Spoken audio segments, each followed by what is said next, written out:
जय जय राम कृष्ण हरी। ऋण तुझे विठ्ठला मी सांग कैसे फेडू, काय आहे मलिन तुझ्या चरणाशी अंतरू। चंदना परी झिजुनी गंध तुला लावू का, भाव भक्तीची ही अश्रू फुले तुला वाहू। तरी फिटे नाही पांगरे विठ्ठला, तरी फिटे नाही पांगरे। धाव विठ्ठला धाव पावरे, धाव विठ्ठला धाव पावरे। दाव रूप ते सावळे विठ्ठला, दाव रूप ते सावळे। जय जय राम कृष्ण हरी। म्हणतात ना, ज्यावेळेस भक्त आतोनात खूप त्रास सहन करतो आणि त्यावेळेस तो परमेश्वराला हाक देतो, परमेश्वराला जे दुःख मी भोगलत ना, जे दुःख माझ्या वाटेला आलं ते कुणाच्याही वाटेला येऊ नये। पण भक्तांना हे कोण सांगणार की ही सर्व सत्व परीक्षा ही परमेश्वराकडून दिलेली असते आणि परमेश्वर त्यांनाच कठीण परीक्षा देतो जे ह्या परीक्षेमध्ये उत्तीर्ण होऊन परमेश्वराचे गुणगान गाईल। आणि परमेश्वर हो, जसं तुम्ही भक्ती करता, एकदा माणूस, आपण माणसात माणूस बघतो, पण परमेश्वराला शरण होणं म्हणजे अदृश्य शक्ती, म्हणजे जी लोक देवाला मानत नाही तीही सुखी आहेत, पण जी एकटी आहेत आणि त्यांना फक्त परमेश्वराचं सहाय्य आहे, त्यांनी फक्त परमेश्वरानं म्हणजे हरी भगवंत, हरी कृष्ण, कृष्णाला फक्त शरण जाणं गरजेचं आहे। तुम्ही एकदा त्याला शरण गेलात ना की तो कधीही तुम्हाला तुमचा हात सोडत नाही। जय जय राम कृष्ण हरी। माझ्या 20 वर्षाच्या भगवद्गीतेच्या वाचनातून सांगते, खूप साधं आहे हो। फक्त भगवद्गीता हातामध्ये घेऊन तुम्ही फक्त भगवद्गीता वाचनाला सुरुवात करा, तुमच्या शब्दाला अशी पावर येईल ना। माझा एक ज्वलंत उदाहरण सांगते। माझ्या मैत्रिणीचं लग्न मोडलं, 1 वर्ष आधी तिचं लग्न जमलं होतं। आजकाल सगळे फोनवर बोलतात ना, तर त्याप्रमाणे ते लोक फोनवर बोलत होते आणि तिचं लग्न त्या मुलाशी मोडलं आणि ती माझ्याकडे आली की मला ना त्याच्याशीच लग्न करायचं आहे। आणि तिलाही मी भगवद्गीता दिली होती, तीही भगवद्गीताच्या मार्गस्थ होती। तर माझ्या तोंडातून एक शब्द निघाला की जा, तो दुनियामध्ये कुठेही फिरू दे, त्याला कुठेच मुलगी मिळणार नाही आणि तो शेवटी तुझ्याकडेच येईल। आणि हो, तसंच झालं। तो 1.5 वर्षानंतर तो मुलगा परत आला आणि नंतर त्यांचं लग्न ठरलं आणि तो तिला म्हणाला की म्हणजे त्याला कुठलीही 1.5 वर्षामध्ये त्याचं कुठं लग्न जमलंच नाही आणि त्याला अंतःकरणातून हे वाटत होतं की अरे हीच मुलगी जी आहे, जी आपल्या परमेश्वराने आपल्या नशिबामध्ये लिहून ठेवली असेल।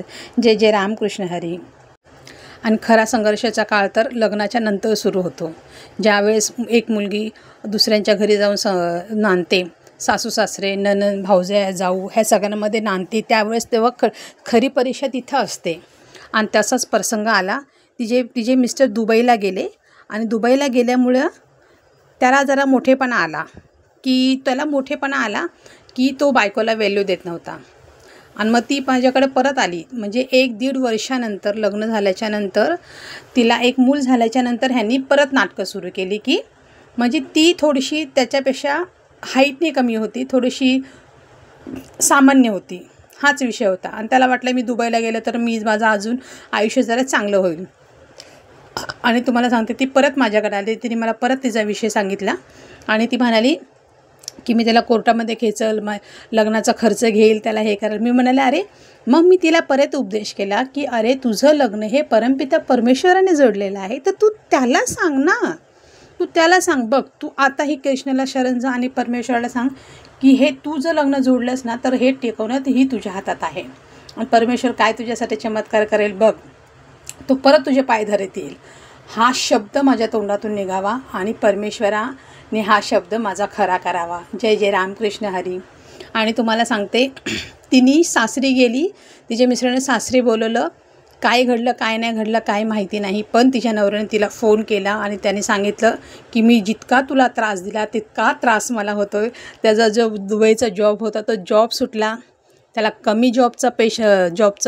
कमी पैशाचा जॉब मिळाला, त्याच्यामुळं त्याच्या आतोनात हाल व्हायला लागले आणि त्याला परत म्हणजे त्याला परत तीच परिस्थिती आठवली की जे लग्नाच्या आधी झालं होतं.